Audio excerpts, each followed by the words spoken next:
Welcome to the Stuff and Things Podcast, your home for all stuff related to your favorite things in entertainment.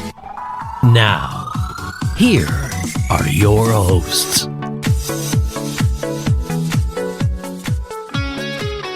Kids, get the popcorn now. Let me tell you the story of the Space Viking. Hello everybody and welcome to a new episode of the Stuff and Things Podcast. As Korg rightly said, it's a story of the Space Viking. It's Thor Love and Thunder. It's our time to talk about it. I am Sam. Joining me to discuss the movie, it's Stefan. It is I am here. Hello. Welcome, my friend. You well? I am good. I'm assuming we've given people enough time to watch this film. However, we will start with the obvious, spoiler alert. We're about to talk about the movie. We are. Yeah, we are. I mean, it's been a good few weeks. The film is out there. I believe it's even had a confirmation of a Disney Plus release in September now. So, which seems really quick. Like Disney Plus are not waiting around for this, are they? Well, it would appear, and I could be wrong. It would appear that there are several projects that have not done well at cinema. And one of those projects, for example, is the Pixar Lightyear, which is actually coming to Disney Plus the 3rd of August. Yeah, tomorrow. So tomorrow that's rapid. Yeah, rapid. Yeah, man, we only saw that at the cinema last week. Yeah. Yeah, and the fact that you went, I mean, it's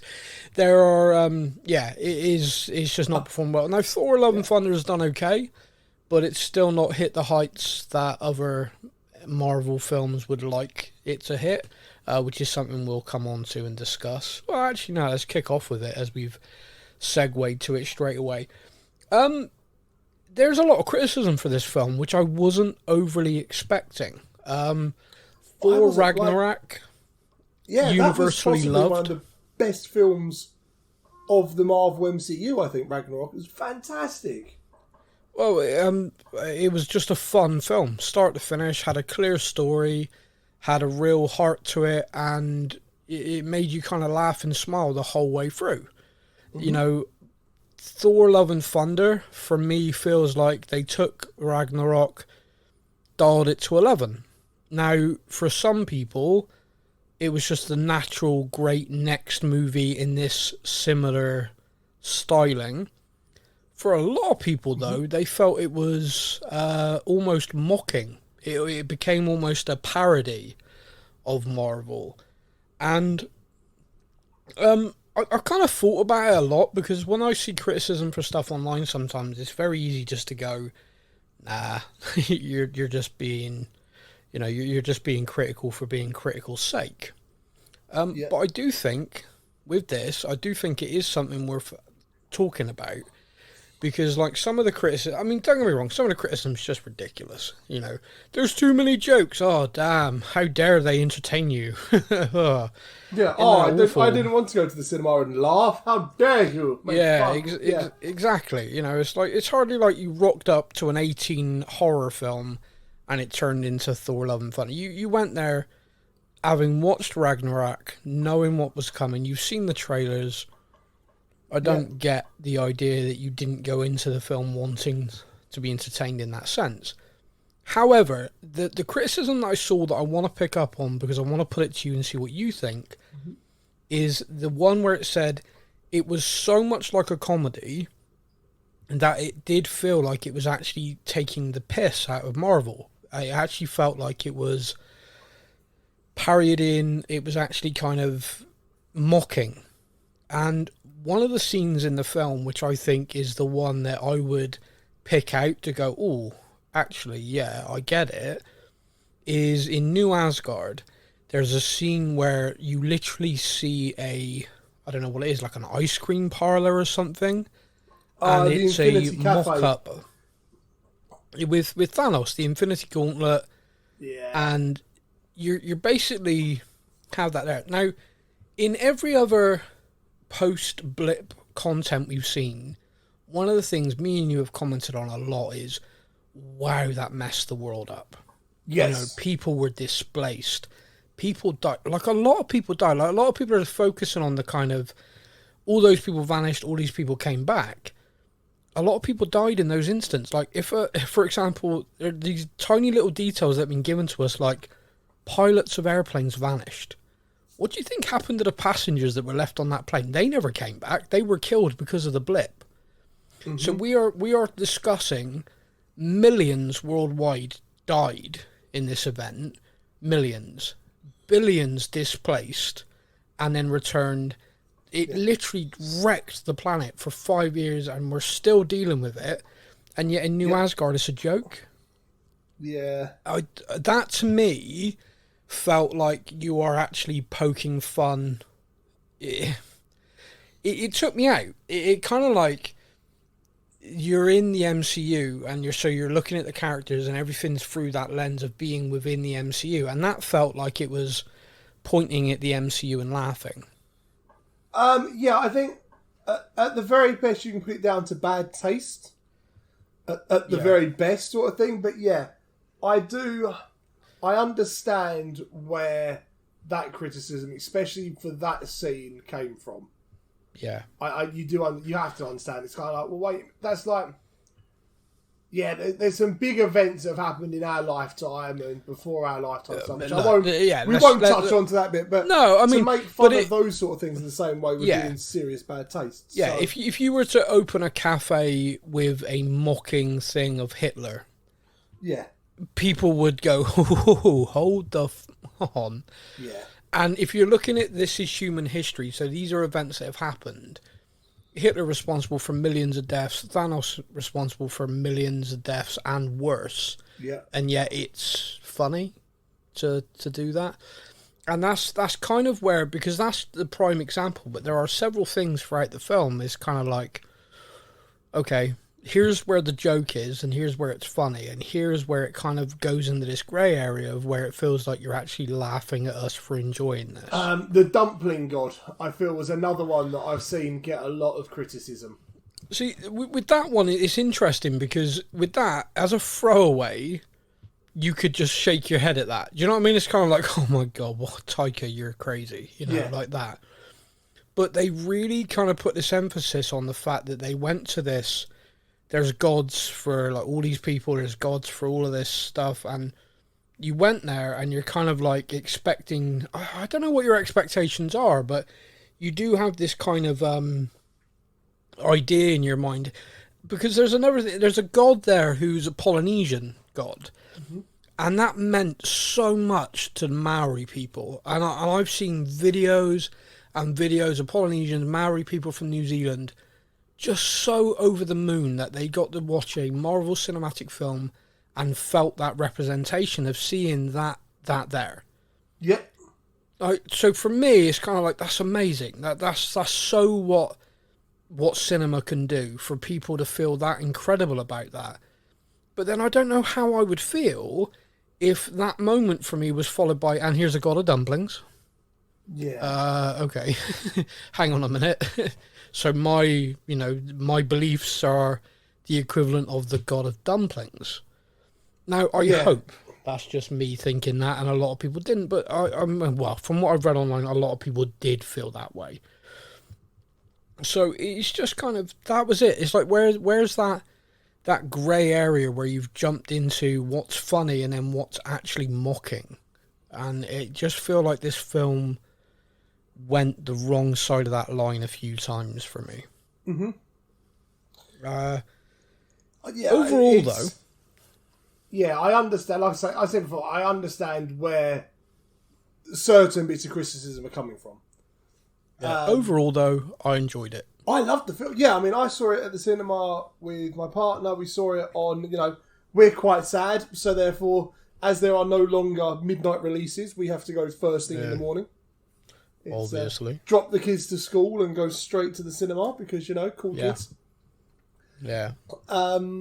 So yeah, that was quite fun. But then at the same time, so we did the same thing with Spider-Man, we did the same thing with Eternals, and I've got to be honest with you, this was a huge screen. Not many people, which surprised me. And I wonder, has cinema really been a massive casualty of the pandemic? Because I just don't. I think it has, definitely. Even when we took the kids to the cinema and stuff, we went middle of the day in the school holidays. Yeah. And you'd expect a cinema to be packed. It's just not the one. I don't know if it's just the area I live in. It's just not as busy as it used to be. No, everyone I know is saying the same thing. I think globally, you only got to look at the kind of figures that are being put out for cinemas, cinematic releases. The issue is, and I think is a fair issue, is unfortunately, COVID hasn't gone away. No. And, you're still seeing spikes and surges around schools and communities and stuff. And if you're a family and you're looking at that and you're thinking, right, I've got a holiday in a week. Do I go to the cinema? Risk it.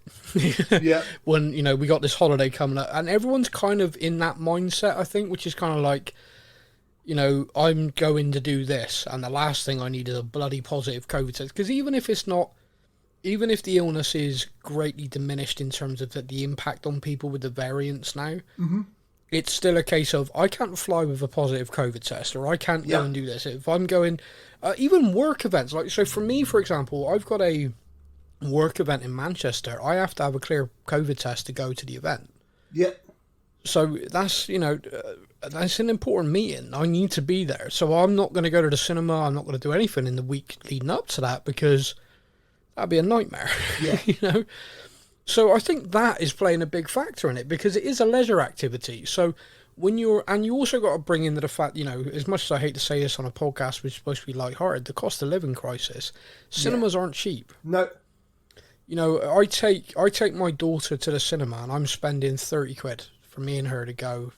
Drinks, popcorn, tickets, easy. And that's just two of us. Yeah. You guys, missus and the two kids, I mean, you're bumping up to 50 quid easily, Yeah. So we're geeks, so you're not going to do that. Cards, but no, we're geeks. Know what I mean, though, if you were just going, do that. But even to take the two kids to the cinema the other day to see Lightyear, that was £17 just for two kids tickets.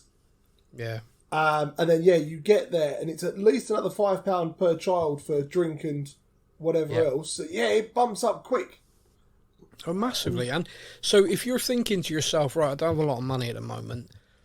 We got this trip or whatever is planned. I don't want to run the risk. Do I want to spend 50 quid and run a risk of catching COVID? No, you're not. It's just not going to happen. No. People are making that calculation. And with every streaming service under the sun bringing out their own content on a regular basis, you do weigh it up. You do look at that and go, well, I'd love to go and watch Thor Love and Thunder in the cinema, but do you know what? I'm going to stay at home, watch Ms. Marvel on Disney Plus, and I'll wait for this to come out. And that's the other thing I say about where it's now so quick to go cinema to streaming service. Yeah. I wonder how many people are looking. So Thor Love and Thunder came out, and they're going, do you know what? In less than 2 months, that's going to be on the telly at home. Yeah. I wonder if that's possible. Yeah, I wonder if that's going to impact it. Well, it's like a kind of, what's it called? Where basically it's a self-fulfilling prophecy. Yeah. They're putting it to Disney Plus quicker because they're not getting the numbers in the cinema, but by doing that, they're possibly not getting the numbers in the cinema. I think it will gradually even out. I think it's a case of, there's probably still a lot of people who are gun shy about being in crowded spaces, full stop. Yeah. And that's going to take a couple of years. You look back through history and pandemics, these things don't just go away in a year, 2 years, 3 years. You're looking at an impact over 5 to 6 years. Yeah. So we're still going to get that. And I think cinemas also need to adapt a little bit to be, if you think about going to the theatre costs a damn sight more than going to the cinema. Yes. But you go for the experience. You go for that entertainment. You're paying for that. You are paying for that experience. And I think cinemas need to start thinking of themselves like that. If you're going to charge a family of 4, best part of 50 quid, you need to make it an event for them. Yeah. Not like sticky floor kind of, what is this crap? I sat on this seat, clearly someone just poured a bucket of Coke over it before I sat down. Wonderful. I'm now, you need to make sure that you are hitting a level with your presentation, your staff, and you're making it an experience for people. There's a cinema in Bristol, and it launched only 5 years ago. and it purely shows old films. And when I say old films, I'm about to really date myself. I mean, like stuff from the 80s, stuff from the 90s, and it purely does that. So it's like for 1 week, it's a single screen cinema in Bristol, and it's like, okay, this week we're showing Top Gun, the original cut. You know, come on down. And if you go down there in that week, all the staff that are there are dressed like characters. They do like they'll often get like people who worked on the production and stuff like that there to do like sign-ins and do Q&As after the like showing, like, okay, like the Thursday night showing, we've got the director of cinematography going to be here if you want to ask questions. So you get a kind of you know, the whole week's an experience of going to Top Gun and, you know, all sorts of stuff. So that for me is, I think, what they need to think about. You know, try and make it more of a, okay, you know, we need to get people coming here. We need them to think of this as an event, like going to the theatre. Because people still do that. The theatre at the West End is packed. Yep. So people are doing that, spending more money, so why aren't they doing the cinema? Yeah. Probably because most people can download stuff. Yeah. Well, anyway, yeah, whoops. Moving on from that. Let's talk about Thor Love and Thunder then. So I did a bit of a breakdown where I want to talk about the characters. Okay. So I've got the first one up I want to talk about is Jane/Mighty Thor. Yes. My first bullet point is because one of the things I kept seeing about before going into the film was in the comic she's dying from cancer. Yeah. And I saw a theory which I thought, oh wow, that's clever, that it was actually in the MCU, it was going to be because of the ether. You know, the ether and everything that had gone through her body and stuff. They never really touched on it. I think her mum died from cancer. I think they kind of revealed that, and she's basically, unfortunately, going the same way. Yes. We do see cameos from Eric Selvig and Darcy, which I kind of loved. Made me happy. Yeah, that made me happy. Even in flashbacks about her dying from cancer, seeing those two pop up was kind of quite nice. She feels the call of Munir. Oh God, I can't say that today. The hammer. Yeah. I can normally always say that. Munir. Yeah, anyway. Yeah. Yeah, it's gone. It's gone today. I'm tired, people. It's one of those ones where I think every single person pronounces it slightly different. Yeah, so she feels the call of the hammer. Yes. And goes to New Asgard, where all the broken pieces are there in like a kind of display. And when she gets there, they kind of reform to become the hammer and give her the power of Thor. Now, there is another flashback that we see during the film, which a lot of people missed. Like, I've seen like discussions of this online, and like people just didn't pick. Like, why would the hammer choose her? I'm like, the hammer chose her because Thor told it to. Yeah, Thor literally told it to protect her no matter what. Yeah. He tells it what to literally, do. Yeah. Loads of people missed it, man. That's like insane, loads of people missed it. But just in case you're one of them listening, so there is a whole scene of flashback where they are together and Thor's very happy, very in love, and he basically tells the hammer, always protect her, make sure she's safe, you know, and you see the hammer kind of light up, and it was like a throwback to when Odin spoke to the hammer and said, whoever possesses thee shall have the power of Thor. Yep. And then threw it down to Earth. And, you know, after stripping Thor of all his powers, he had to prove he was worthy again, and then he was able to wield the hammer. And then, but he literally tells it, and that's why. So when she feels that call to go there, it's because of that, and the hammer does reform to protect her, to help her. Which I thought was cool. I thought it was great. What did you think about her as the Mighty Thor then? So what did you think about, because, I mean, one, costume-wise, her actions, the way she does stuff, I saw a really, really mixed response to this. And I'll just tell you very quickly, I thought she was great. Yeah, I did. No, I thought it was brilliant. I think the scene where she first appears kind of in New Asgard when the Shadow Monsters are there, and she's whipping them all, and, you know, she looks like Thor, you know, she's doing the hammer swing, and I thought it was brilliant. I thought it was really good. The thing that people didn't like, it was her kind of trying to throw catchphrases in and not being able to. I thought that was hilarious because Yeah, that me for too. me, like, you know how we talk about real people, unreal situations, that sort of Yeah. thing. For Yeah. me, if I suddenly developed the power of one of these superheroes, Yeah. you'd Yeah. want your own catchphrase. I mean, we've Yeah, been doing this yeah, podcast for years, and I'm still using Alfie's "That's a Rap" catchphrase because I can't think of one. Everyone wants their own catchphrase. She acted in a way that I felt was very natural, very normal. Yeah. Very kind of, because like she's been around Thor for a long time. What did you, by the way, just to throw in this in, what did you think of the scene where she says, "Oh, how long has it been? Like a few years?" And he literally nails it almost to the day since he last saw her. Yeah, that was proper, like, oh, bless him.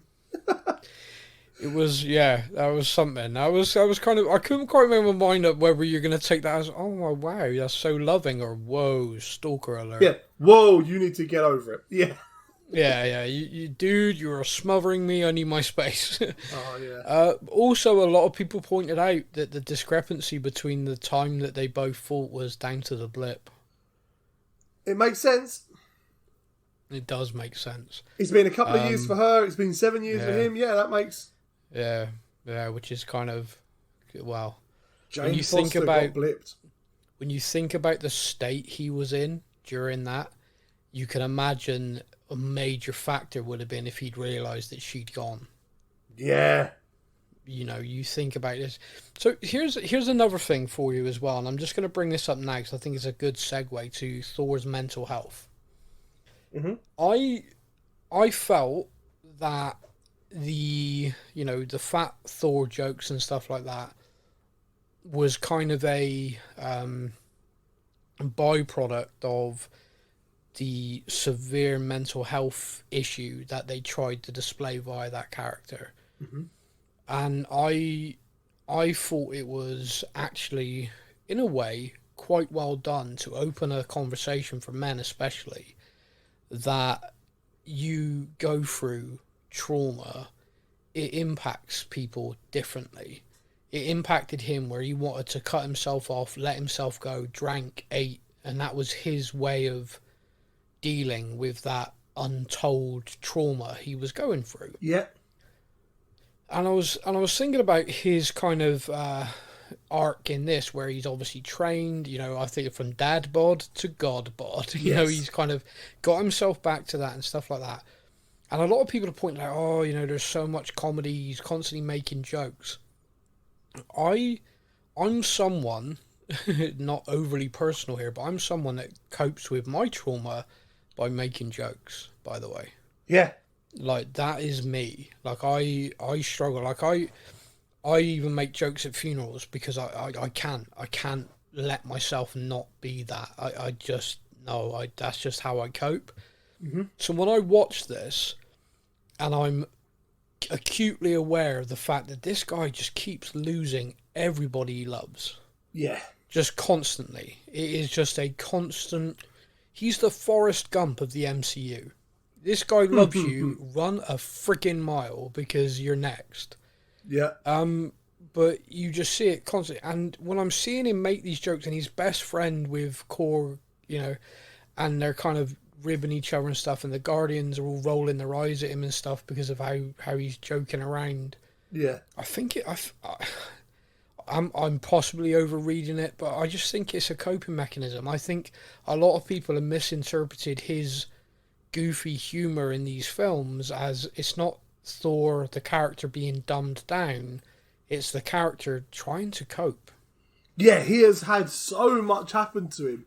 He's lost, literally everyone he's loved has gone.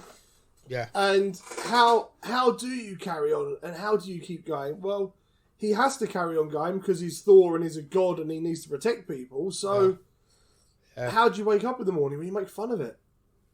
Yeah. And that's kind of where he's at. You literally see him making jokes, trying to do things. And there's another scene in this film where Zeus flicks his clothes away.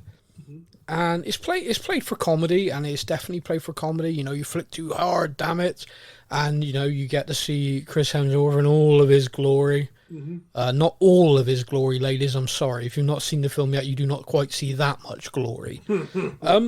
But there's he's covered in tattoos now. Yeah, I need to know his tattooist. Which obviously, it's a very Norse thing, part of the Norse religion. But part of the tattoos and stuff, people have zoomed in and freeze framed. It's literally the names of people he's lost. Loki, Heimdall, all.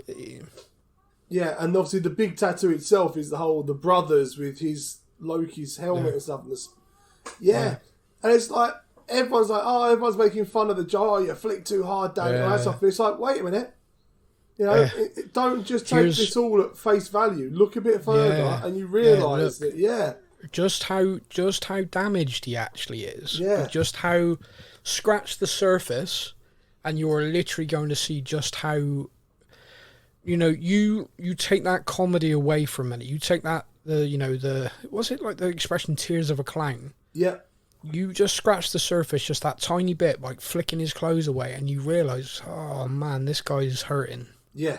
He's not, he's not good. And I think what they've done with these films, like I said, the comedy and everything's dialed up. Now, if you were to make another one, and this is just me in my opinion, I think in the next one, because you've almost then got the ability to kind of go, okay, in this one, you're going to see this character try and actually deal with this. Not keep hiding behind the humour, not keep doing this.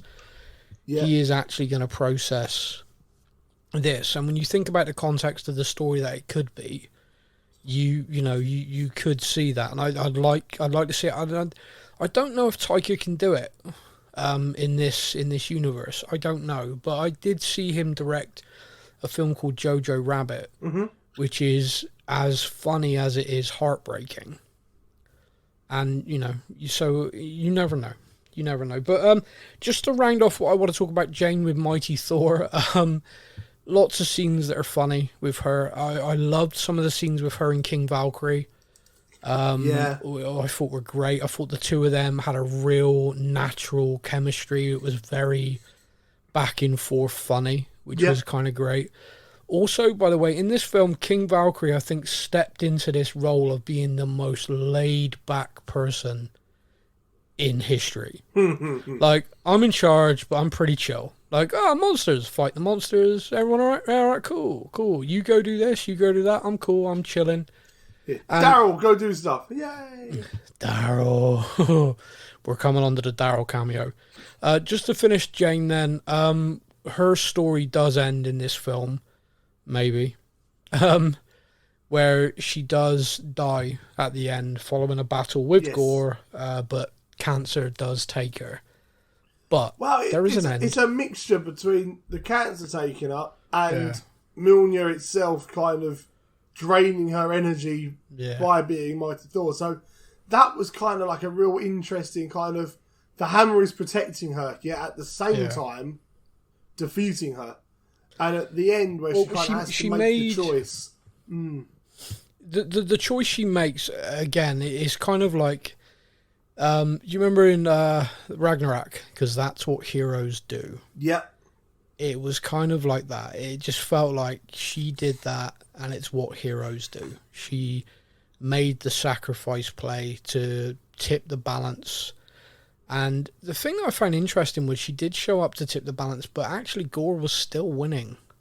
Yeah. Gore, in the end, was the one who made the decision not to win, if you like. Yeah, he technically, made the decision. Gore actually did win. Yeah. Yeah. It was his choice. He did win that fight. Another interesting thing in the film about Gore, and I'll come on to it in a little bit more detail, is a lot of people mentioned it that he was corrupted by the sword. Mm-hmm. And of course, shortly before he makes that decision, the sword was broken. Yes. So, that could play a major part. But yeah, just to finish Jane's story then, there is an end credit scene. There is. Jane goes to Valhalla. She makes it. She is accepted as a hero. Dies on the battlefield. Yeah, the thing that's interesting about Valhalla being depicted in this is we have now had several afterlives shown to us via the series Moon Knight. Yeah. Obviously via a Black Panther, and now we're seeing Valhalla.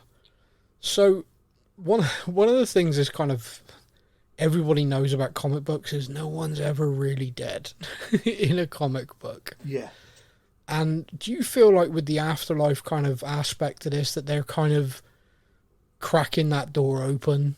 Just like because obviously we got the multiverse as well, which, and please everyone keep in mind you could go cross-eyed with this so easily, so I'll try and keep this as simple as possible. But if you've lost a character in the MCU, Jane Foster, the perfect example. Jane Foster is now in Valhalla. Yeah.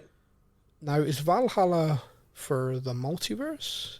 Does Valhalla sit just above Earth 616? Is there a Valhalla for Earth 1, Earth 2, Earth 3? Where's Jane Foster from Earth 1, Earth 2, Earth 3? Yeah. Did you see where I'm going with this? Like, when you get to Valhalla, are you surrounded by like 5,000 of yourself? Like, hey, I'm Mighty Thor from Earth 212. Or does this actually only sit, and therefore is there a Valhalla for every...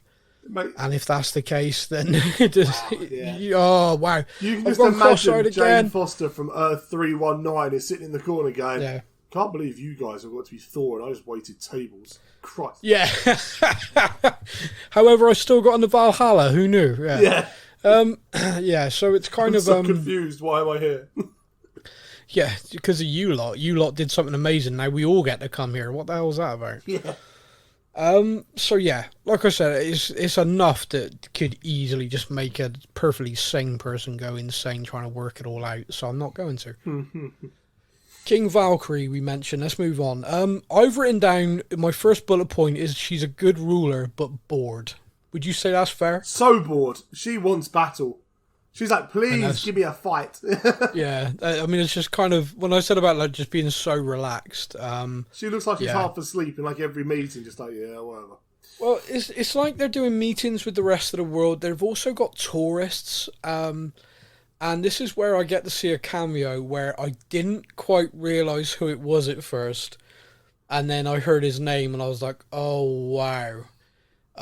So anyone who watched before Thor Ragnarok, there were a series of kind of vignettes that were made, which was Thor basically feeling put out because no one from Captain America or Iron Man called him to be part of Civil War.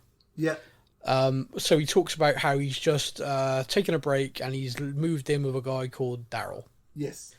And as this normal guy is like, hey, and they were just funny little throwaway things that Taika did as kind of like a test for going into Thor Ragnarok to see how they would be received. Well, here we are. We're in Thor Love and Thunder, and Daryl is working as a tour guide in New Asgard. Yeah. Sorry, I'm just laughing about New Asgard, and he has a little cameo. I mean, that's so stupid but funny. It was great. Yeah. Yes. We also get the players again. Matt Damon returns with Chris Hemsworth's brother. Yeah, this Liam cracks me up. Hemsworth. The fact Liam Hemsworth plays cracks me up every time. It's great. I mean, hey brother, I got that part funny. you wanted. Well, why don't you play me in a play? Yeah, within the film. Yeah. But yeah, brilliant and funny. Melissa McCarthy comes out and plays. Yeah, so good. She's it is funny, and I just see this is the thing. Like a lot of people are like, oh, why was that in there? There's no need for it because it's funny. Yeah, it's funny, isn't it? Because in Ragnarok, everyone thought that scene was funny and loved it. Oh my god, they got Matt Damon to do this really stupid cameo. Ha ha ha. He does it again, and everyone's like, oh no, this is crap. This isn't good. Like, no, it is good. It is funny because they're playing these stupid, silly characters, but it's Matt Damon doing it. It's like, Matt Damon. It's funny. Yeah, Matt Damon. For anyone who doesn't know the in-joke with the Matt Damon playing Loki thing, Matt Damon famously played Loki in a film called Dogma many, many years ago. Yeah. And it is very, very funny. If you've never seen it, find it. It's, very funny. Very brutal, but very funny. So King Valkyrie, happy to go fight again. Did you think we were going to lose Valkyrie in this film at any point? Valkyrie, I didn't worry for Valkyrie. No? I actually worried for Korg more. yeah. There's definitely a scene where I thought that was I it. freaked out at that one. But no, for some reason, I don't even know why, but for some reason, I always kind of felt Valkyrie was kind of safe. Because she's sleeping with Taika, or no, sorry. No, I genuinely had a feeling there was a scene where she's injured by Gore, and I thought that was it. I thought that was, so that was kind of like, oh no, but no, she does survive. It was one of those ones where, you know how normally when you watch a film or something, the more screen time and background story a character gets, the more nervous you get for the character. Yeah, so Korg basically narrating the whole thing. You're in a panic. Yeah, but then Valkyrie obviously got a bit more of a thing in how she wanted to go to battle. So in that final scene there was a moment of oh god, but overall I thought she was okay. Yeah. Okay. Well, I was definitely worried. She came out with some absolutely great lines though. Yeah. Sad about how her and Thor both go for redheads and things like that. There were just little subtle lines throughout that proper made me chuckle. Obviously, the other main character we want to talk about is Gore. Potentially the best villain I have actually had in an MCU film. Firstly, Christian Bale's phenomenal. Yes. The guy is just, when he goes in for a role, he just commits. So like, okay. He is 110%. Like, he's no mucking around. He wants the role, he has the role, he is the role. Yeah, and he and I think when you cast someone at that level of acting ability, you elevate everything. And I think you elevate the fact, because every scene he's in could be very naff. Visually it's very comic booky, so it could quite quickly be kind of like, oh, who's this weird alien? Oh, he's surrounded by gods. Oh, what's going on? Mm-hmm. But he has the ability to make it feel very real, very visceral, very kind of emotive. Yeah. And the kind of the beginning, I think the backstory I think is phenomenal. It's funny because going into the film, a lot of people have done these videos like, hey, if you don't know who Gore is, this is the comics. And I kept thinking to myself, how are they going to put that in? Because that's such a dark, dark backstory, but they did. Yeah. He is a father, husband, a leader among his people. Dedicates his life to the gods who basically abandon him. The gods just do not care. Yeah. And then he's finally face to face with one who basically mocks him. Absolutely mocks him. It is the sun god, so it is the god that has killed all of his tribe, so to speak. Yeah. And right there is is it the Necro Sword? Yes. Yeah, good. I was, because I didn't write it down, and I was kind of like, oh, I'll remember that. That's and then an easy one to remember. Yeah, maybe. And then we're recording, and I'm like, oh no. But the Necro Sword kind of calls in. The Necro Sword has its own backstory, which I don't know enough about. Do you know much about the Necro Sword in Marvel Comics? I can't say I do. No, well, we won't touch that then. So it has its own kind of backstory, but it kind of calls to him and like comes to his hand, and the Necro Sword can kill gods. I believe someone once said that it was the sword that cut off the head that then became Nowhere Celestial. Mm-hmm. So this sword obviously is big. Or it's badass. Small, yeah, and it is badass. But yeah, the Necro Sword, he uses it to kill these gods, and then he makes an oath. Death to all gods, and he goes on his quest to kill the gods across everywhere. And we're talking like all gods. Like there's no kind of worrying about who or what. He goes all in. Yeah, there is no kind of are they good, are they bad. He makes no judgments. He's just so you claim to be a god, dead. What do you think about the idea then that he's corrupted by the sword? Do you feel that obviously he is anger. He's lost his family. He's literally lost his daughter. That anger in him to seek some sort of balance. Do you feel that the sword pushed him that far, or do you think that he was already there and the sword just kind of enabled him? Yeah, I feel like at the end of the movie as well, when we see what happens at the end of the movie, I feel like the sword itself had a very big hold over him. Yeah. Did it make him just able to do the things that he wanted to do, but wouldn't have been able to without the sword? Maybe. Yeah.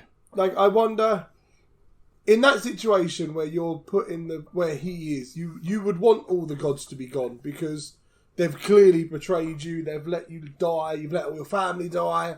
Yeah. The gods don't care about you. So in that sense, yeah, you'd want it to be the end of all gods.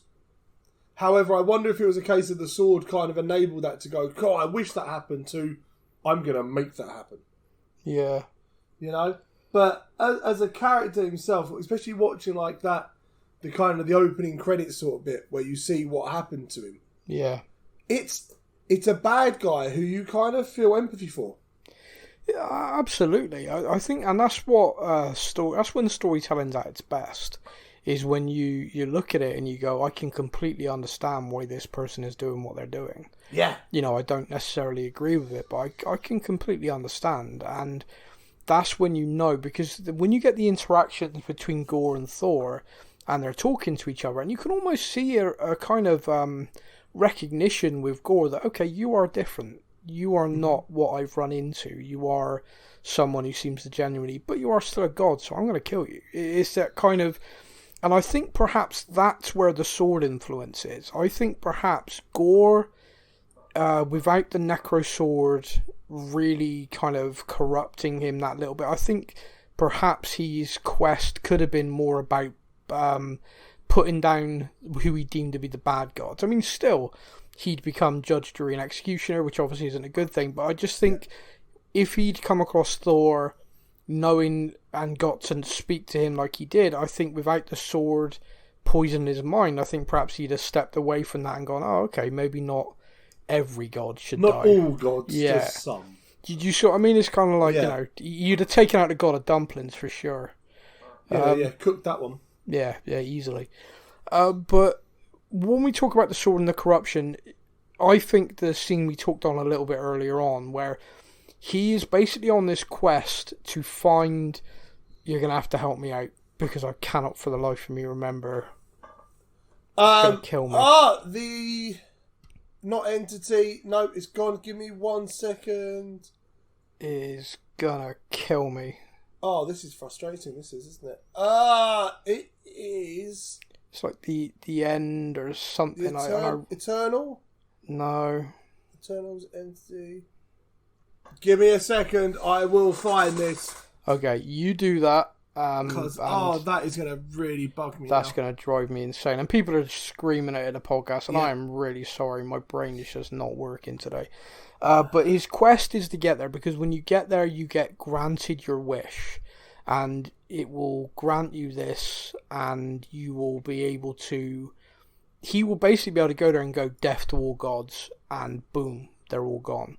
Yeah. Think Thanos in the snap, you know, which does raise a question, why didn't Thanos just go find this guy? Easier than finding all the Power Stones. Well, yeah, could you imagine if he had come across that? Yeah. I will find this damn name. Sorry, this is really bad, but... Yeah, that's all right, you carry on. One of the things, obviously, like I said, and we touched on the scene earlier on, is about the sword and the corruption, is when he does have that sword broken and he is free from it, he does actually make the choice, a very different choice than one he was going to make. So he went there with the pure purpose of death to all gods. However, in that moment where his mind was able to be slightly clearer, and I think Jane puts it to him, or Thor puts it to him, he actually could ask for his daughter back. He could bring her back. He could give her life. And and that's the decision he makes. He is literally his sort of dying wish is to bring her back. Which is, I liked that as well. Like, when it got to that scene in it, I was like, wait a minute. Like, you know, like, I wonder, I didn't know what he was going to do, if that makes sense. No, I'm with you. Like, genuinely didn't know what he was going to do, and it was like, oh, he could do so much here. Like, is he going to save Jane? Well, that was eternity, yeah. Managed to reach eternity. Okay, brilliant. Ha ha! It was, yes. Well done, you're a hero. I feel better now. But I did kind of look at that and kind of think to myself, oh, he's going to save Jane. What an amazing kind of, what a great story. But then, of course, Jane, it's like, he has this moment where he looks to them and he sort of says about, you know, we would bring her back. And Jane and Thor look at each other like, kind of like, yeah, okay, we'll adopt her. Do you know what I mean? And I was like, yeah, this is crazy. No, like, you've just been fighting this guy. But at the same time, I felt like it was a really perfect end. Like, if you told a story for Gore in this movie, you had a beginning, you had a middle, and you had an end. You know, you literally followed this character. I was surprised, actually, that Gore was a one-and-done villain. Oh, really? Because he's such a... So I didn't know a massive amount about Gore from the comic books. No. But the way everyone spoke about this guy, all on social media and everything, as soon as it was announced that Gore was going to be coming to the MCU, everyone spoke about him being such a big villain and like, the God Butcher and all this. Yeah. And I was like, this guy could be big. Yeah. You know, this could have been a couple of Thor movies, maybe a cameo in something else. He could have been a really big villain. So when it was a one and done, I was surprised that a villain of that magnitude was one and done. But at the same time, like you say, we had the beginning, middle, and end, and it told the full story. And I came out of it like, that was brilliant. Like, as a villain story, that was brilliant. What do you think to the rumours? I'm not sure confirmed, but rumours that there were scenes where Gore did kill gods that was cut because they felt it was a bit too dark. I don't know, because that is his character. And I also think that realistically, the amount of humour in the film, it probably could have balanced it out. Yeah, that's kind of where my head is because there was this interesting interview about it, because we do know that Lena Headey, an actress famous for Game of Thrones, played a character that was killed by Gore in the film, but it was completely cut. Mm-hmm. So her character is not in there. But what is interesting, or at least what I find interesting, is like people took something that Taika said as kind of like, oh, he hated the scenes, or that's why he cut them. So basically, Taika got asked, Taika got asked, do you think that you'll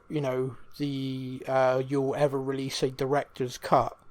To which Taika replied, no, because for me, if something's been cut, it's been cut for a reason. So I don't like director's cuts.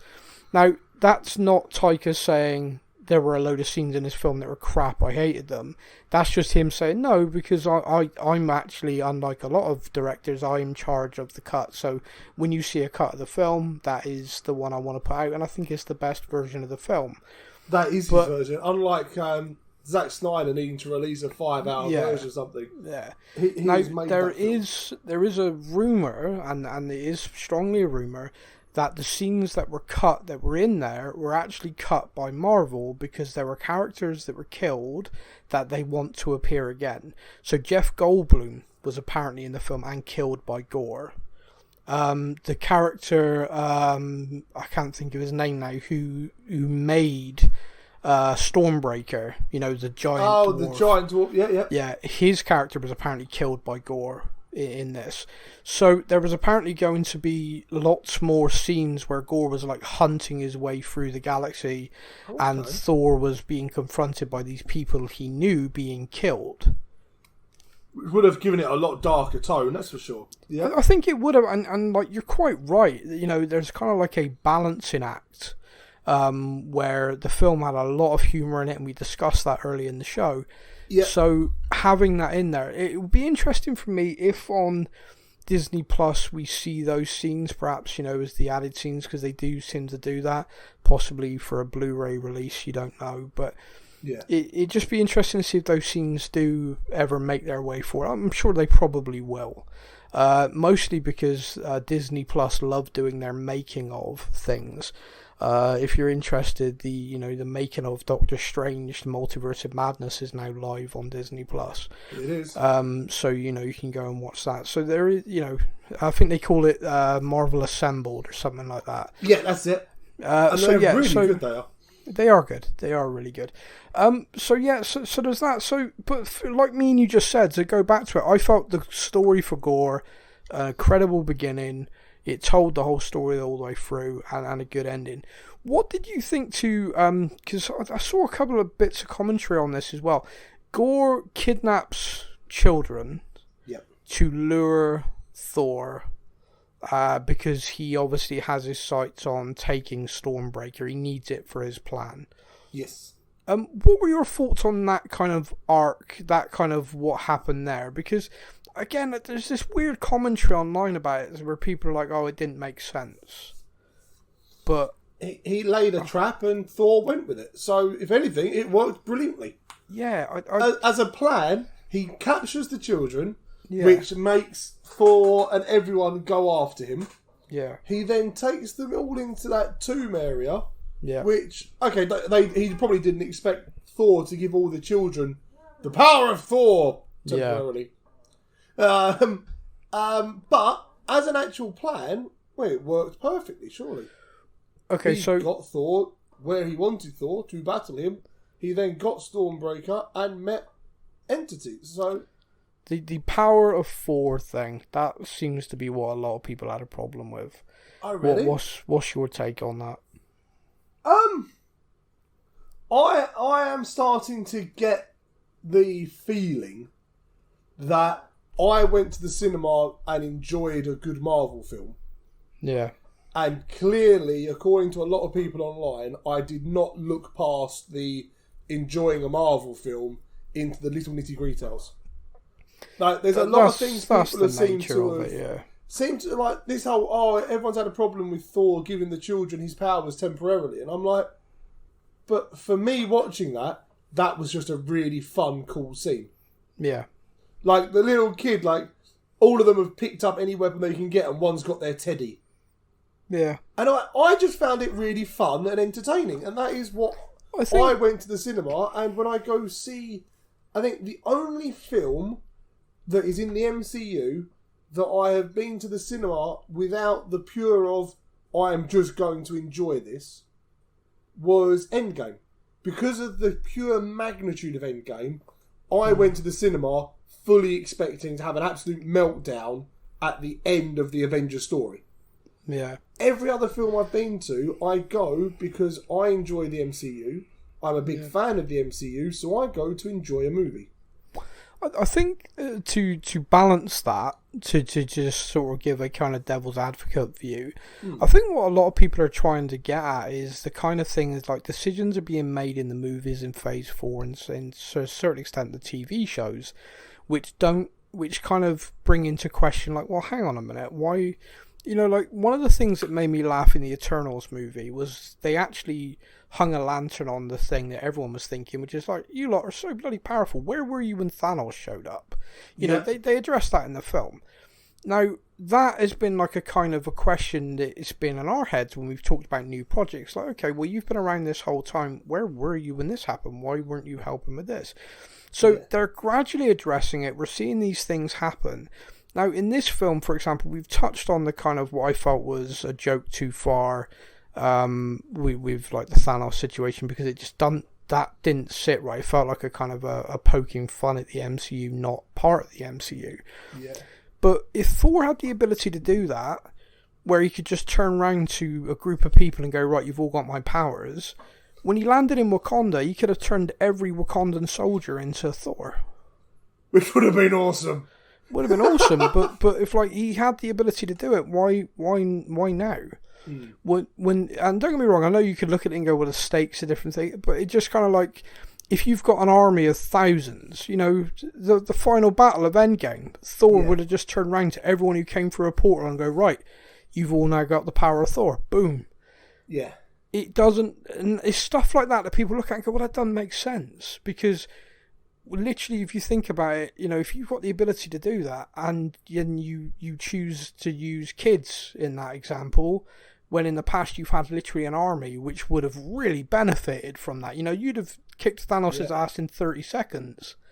Agreed. So it's stuff like that people are picking up, and it's not some people are just complaining, so they like to complain, but there are some who are just like, oh, it's really taking me out of things at the moment.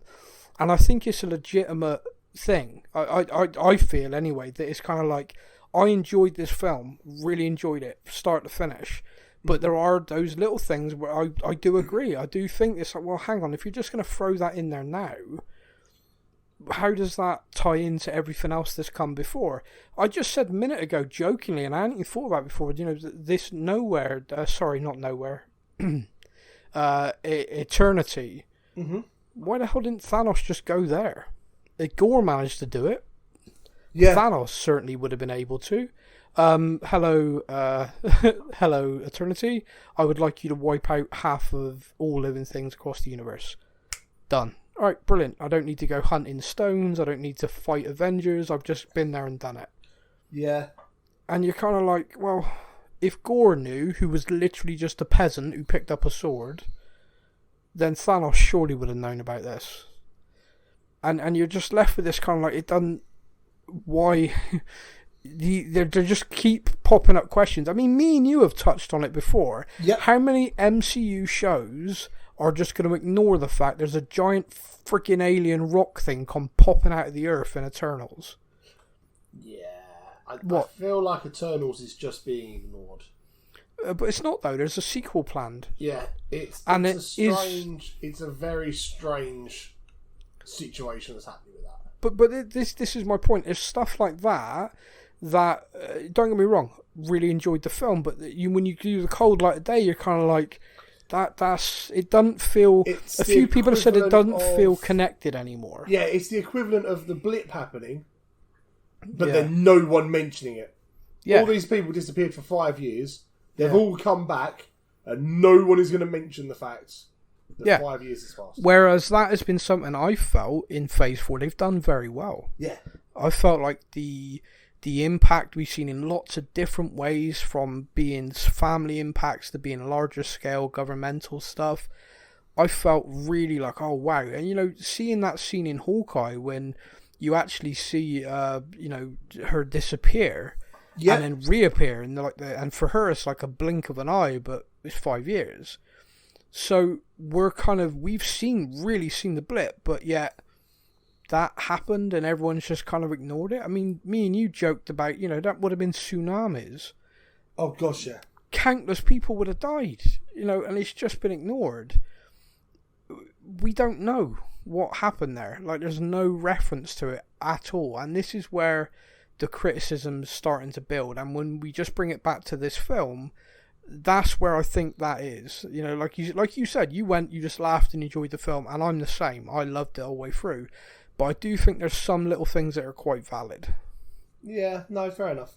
I get what you're saying completely. And I wonder how much that is actually thought of in the kind of the writing of the films and stuff. How much they do kind of... Do you reckon there's someone in the back of the room going, guys, just quickly. Yeah. What about that happened in that film, and now we're doing this? Do you reckon that kind of happens in those rooms, or do you think it's just a case of this is going to be awesome, just go with it? With the MCU and the sheer amount of projects that are happening now, I kind of feel like that isn't happening now. It kind of feels like at one point Kevin Feige would have seen all scripts. Do you know what I mean? And his team would have looked over everything. Oh, no, you can't say that because that wouldn't happen because of this. Oh, this needs to change because this character will be appearing. And although I'm sure some of that is still happening, if you've got a team of, say, 5 people doing that, and you've been putting out 2 to 3 films a year, and now your target is 2 to 3 films plus 5 series, and it's the same team, stuff's going to happen. And there's a lot of stuff about visual effects, and there's a lot of stories about visual effects demands from Marvel now. It's like you're paying the same amount of people, the same amount of money, and giving them like 5 times the work. And there's a lot of stories about visual effects companies actually refusing to work with Marvel Studios now. Blimey. Which is it's a really interesting kind of subplot. Anyone Google it, there's a lot of really interesting stories about that. Yeah. Now, it would appear that is kind of where they're at. Like, okay, same budget, but add more content. And if you've got a team and your job is make sure everything coordinates, it would kind of make sense that the feeling of the ball's been dropped a little bit. And that's how it feels from the outside anyway. It kind of feels like Taika's written this film, Taika's put it together, he's run it past someone, he's gone, yeah, that looks good. But that person's also looking at 4 episodes of Moon Knight, 2 of Miss Marvel in the same day. Do you know what I mean? Yeah. So, yeah. I mean, like I said, I don't want to be overly critical. I just feel like that it was worth mentioning that I think some of the critique is valid. When you compare it to everything before, everything felt connected. And even like you'd watch a film and something had happened, and 3 films later you'd be like, oh, wow, they mentioned that then, Yeah. Now it's not. It's really not there. So yeah, that's kind of thing. The next thing I want to talk about in this was the Guardians of the Galaxy, who play a short but kind of funny cameo role in this film. Yeah, going into it, I expected a lot more Guardians of the Galaxy and Thor kind of team-ups. Yeah. I understand the way the movie goes, I understand it wouldn't have worked. But yeah. I think from the original kind of thought of, we know he's gone off with the Guardians, they're definitely going to be in the next Thor film. I was like, this is going to be like a crossover movie. Lots of things happening together. They're going to play a big part in the film. It's going to be great.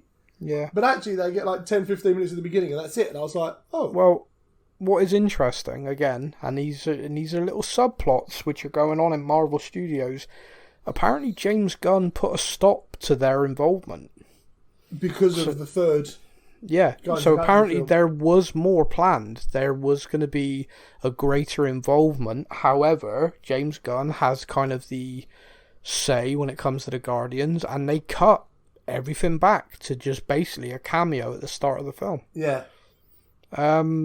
Now, again, an interesting subplot. People can find this online. James Gunn, in an interview, has said when he wrote Guardians 3, he didn't care about the rest of the MCU. He just wanted to finish his trilogy. Yeah. And people said, oh, does it connect? And he's like, I don't know. Yeah, it's an interest.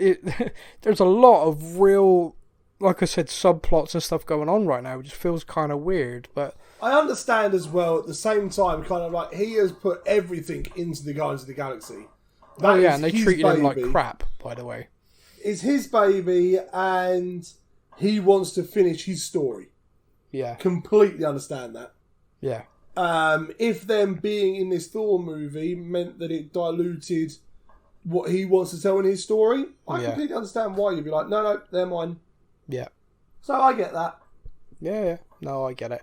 The scenes were hilarious, though. So basically, they've obviously been out doing Guardians of the Galaxy stuff, trying to save people, doing good deeds. Thor's been a part of that.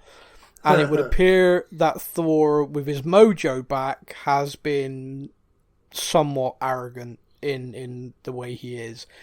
This scene on this planet where they're trying to overthrow this force that have taken over this, like, ancestral building, this building that means the world to them, is like their mecca, and Thor destroys it. Yes. I mean, I have saved you all. Yeah. Oh. And he does it in this like great performance. But the few things that I find funny with it is the Guardians are basically look like they're sick to death of him, which is kind of hilarious, really. I don't know whether that's just a kind of a a way of making it nice and simple for them to leave early on, or what. But it just kind of got the impression that he's been doing their head in. Guardians of the Galaxy do 90% of the work. He turns up, finishes it, and takes all the credit. Yeah. Now, he is awarded for his marvellous work by these people, and he's awarded with 2 giant intergalactic goats. I feel like he's given those goats because they do not want them. It is definitely like the wooden spoon prize. You know? The noise from these goats is hilarious. Yeah. It is freaking hilarious. And the goats become a big part of the film. I think you said to me one of your laugh out loud moments was the goats slamming into the planet. Yes. Yeah. Same. Oh, bang. Yeah. Loved it. Oh, just ridiculous. But yeah, so like I said, the Guardians are very short and sweet, but they're kind of the main duo, if you like. They're kind of the main focus for the film is obviously Thor and Korg.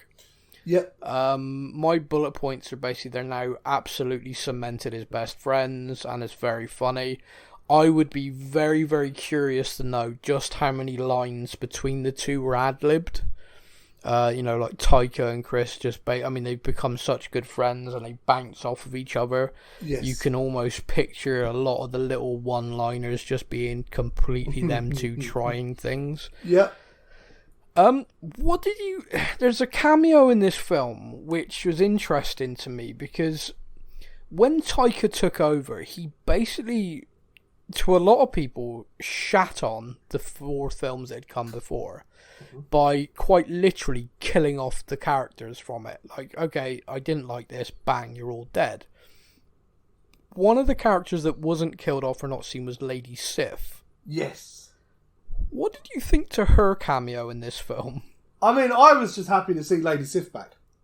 Agreed.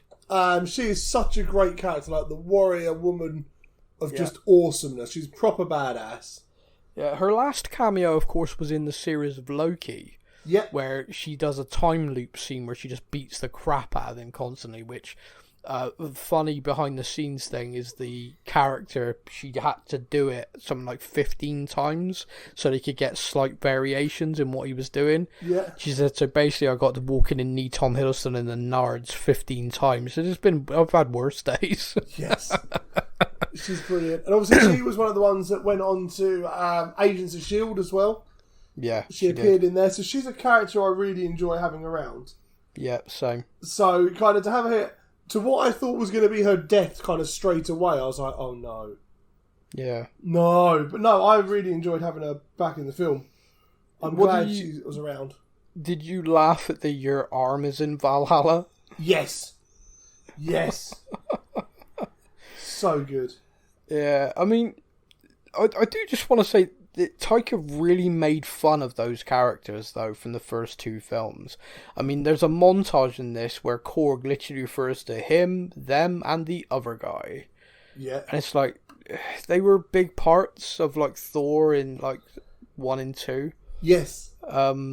But again, you want to play into this about Thor, they were a big part of his life. They were his band of brothers, and they were all killed. Yeah. So again, you're talking about, his best friend Heimdall. All of his friends were killed. Like, Siff was the last one, and he finds her, like, her arm gone on this planet. So, the next scene, which I think is well worth kind of just focusing on for Thor, is when he sees Jane again for the first time. But his reaction to Jane is one thing. His reaction to his hammer is something that in this film cracked me up. The scenes with Stormbreaker basically feeling jealous because of the way Thor was being over Mjolnir. Yes, just appearing constantly. Just so funny. It was very much like the new girlfriend and the ex-girlfriend. Yeah. There you are.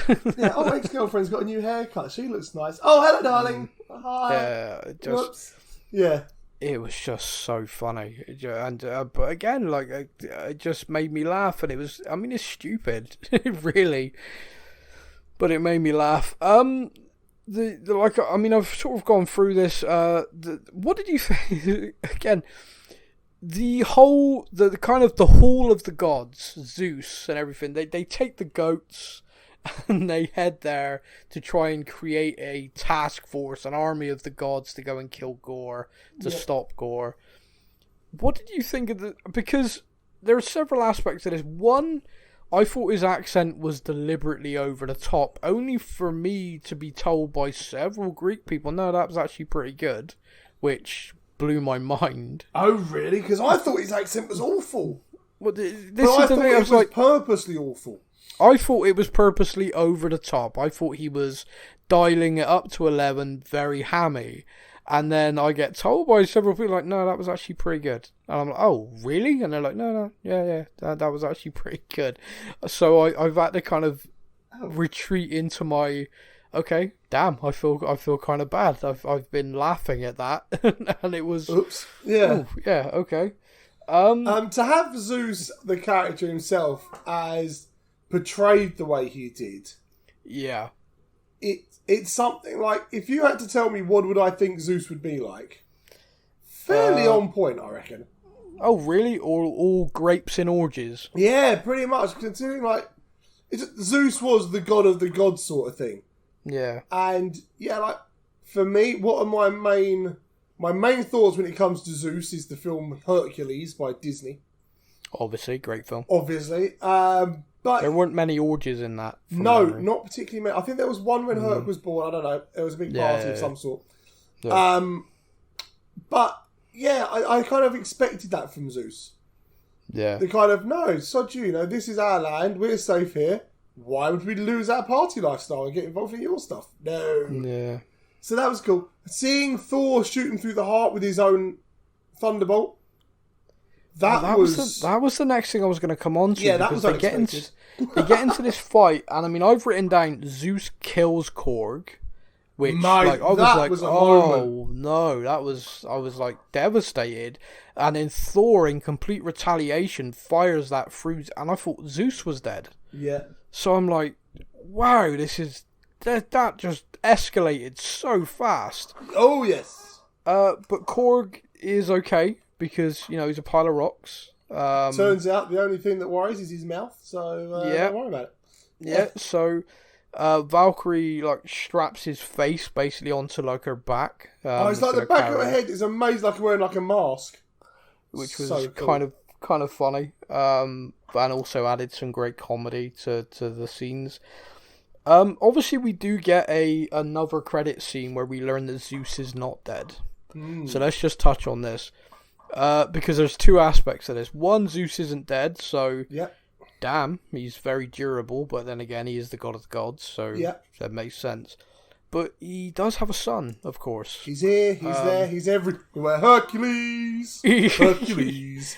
Now, I would never have cast that reference, guy. If you get that reference, listeners, you are all legends. You're awesome. Yeah. Now, I would never have cast that guy. That would never have come to my mind. Didn't even cross my... We're sat here going, well, it's got to be, it could be Zac Efron, it could be... Henry Cavill. Taron Egerton. Yeah. All those sort of people we're talking about, yeah.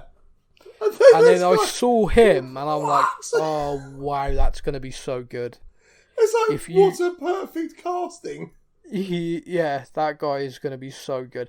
There's actually a very funny story as well about him. So basically, he got cast, filmed it, and didn't tell anyone. And his parents are fans of the MCU, and so he didn't tell his parents, but he paid for them to go to the premiere to watch. So they've gone, and his mum is messaging him through the film. Like, oh, this is really good, this is really good. When it gets to the end credit, she's messaged him and said, oh, Zeus is back. To the point he's had to go, look at the freaking screen, mother. He didn't say frickin', I'd like to point out. Yeah. But yeah, he's like, literally his mum's busy texting him, would have missed his cameo if he hadn't have been like, look back at the screen. Oh, wow. I mean, that would have been hilarious. I mean, number one, don't use your phone in the cinema. That's your first rule. But don't you think how funny it would have been if they got up and left before the after credits? Oh, sorry, son, we needed to go to the toilets. Why? Was there something important? Oh, God. You go mental and you just lose it. But yeah, so they got to see their boy in a after credit scene from Marvel, which I can only imagine would have just been amazing. For me as well, the fact that Hercules has been introduced now in the comic books, Zeus and Hercules best friends. Thor. Thor, sorry. Yeah. Who did I say? Zeus. No, sorry. Yeah. Hercules and Thor, best friends in the comic books. Yeah.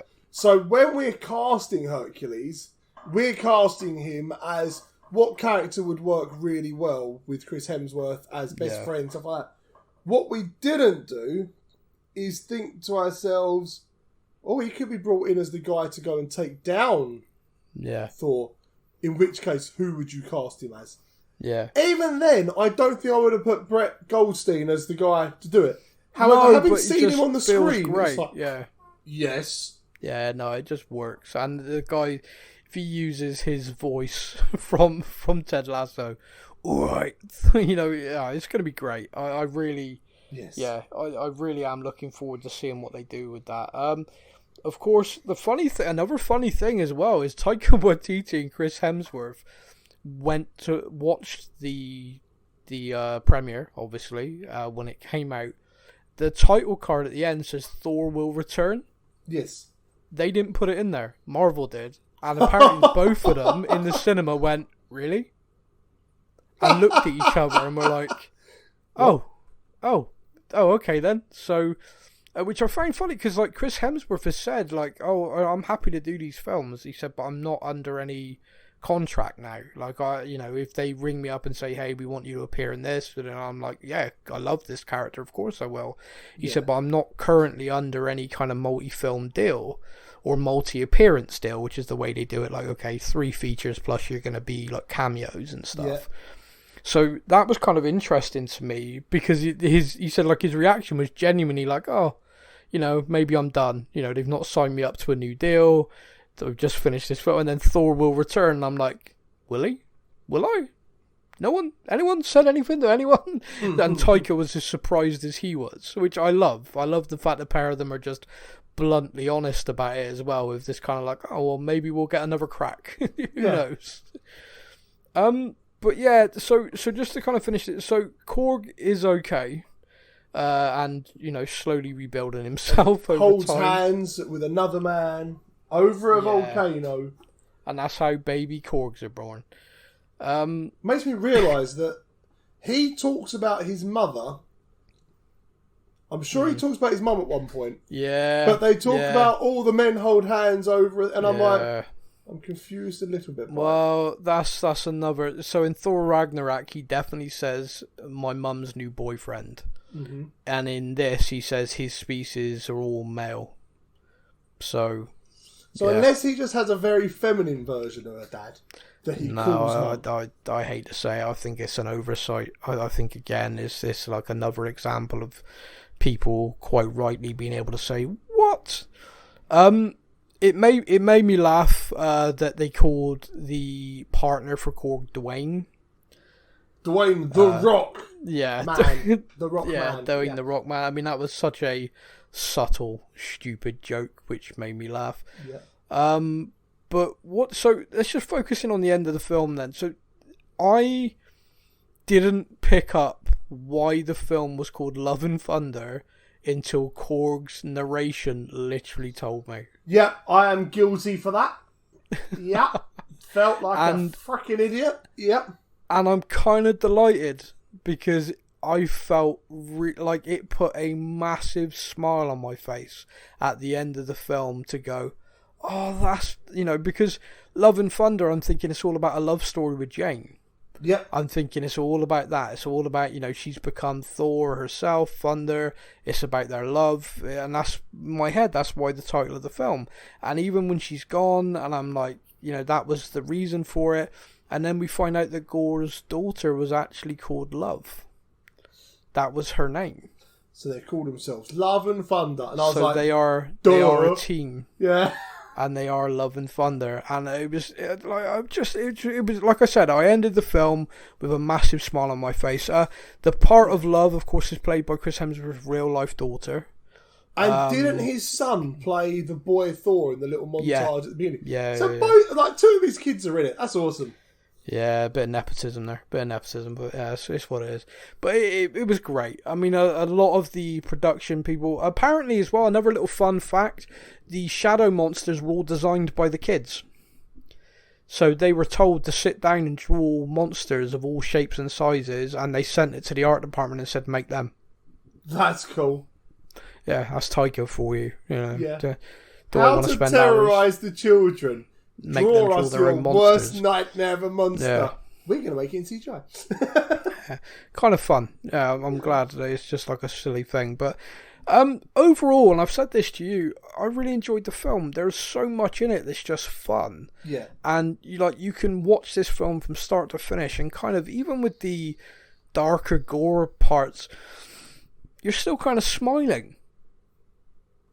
Yeah. For me. Anyway. Yeah, there was enough. I say, like, people are complaining, it's too much comedy in it. No. I enjoyed the movie. I loved the start to finish.